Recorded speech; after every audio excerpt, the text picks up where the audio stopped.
थांनाय सांग्रां सानो जराव सोनामुरा खेदाबारियाव मालखुं चेकिं खालामनायनि जराव TR03N0421 नम्बरनि मालखुं बरकतिनि मालखुं गनो नायथुगै 23 पेकेट 85 केजि सिरिकारान मानखा सोनामुरा थानानि पुलिस आबुबाई गोरोंजाखनै रमजाखा खरतैनो ड्राइभार जितेन्द्र जमातिया बिसि उमर 54 ताई बिनि लगिव फिजु जमातिया न बरनि मुङै NDPS केरंबाई রাজাতেই কেস না হাজাখা তাই দরবানগর হজাখা আমাদের অ্যাজ পার শিডিউল আমাদের স্পেশাল ব্রেকিং চেকিং চলছিল। আজকেও সেই স্পেশাল ব্রেকিং চেকিং চলছিল আমাদের জোলাবাড়ি খেদাবাড়ি যে রোডটা আছে সোনামুড়া থানার আন্ডারে।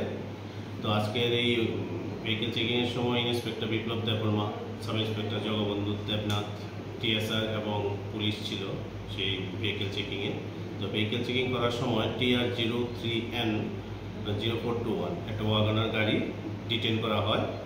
যখন গাড়ি ডিটেন করার পর ওটা চেক করা হয়, চেক করার সময় গাড়ির ভিতরে 23টি প্যাকেটে টোটাল 85 কেজি গাঁজা উদ্ধার হয়। সঙ্গে গাড়ির ড্রাইভার যিনি উনি মালিকই এবং তার সঙ্গে যে ছিল এদের দুজনকে আটক করা হয়। যাকে গাড়ির ড্রাইভার ছিল ওনার নাম জিতেন্দ্র কুমার জমাতিয়া এবং ওনার সঙ্গে যে ছিলেন ওনার নাম ফিজু কুমার জমাতিয়া। দুজনের বাড়ি শিলঘাটি কাকাবন PS-এর আন্ডারে।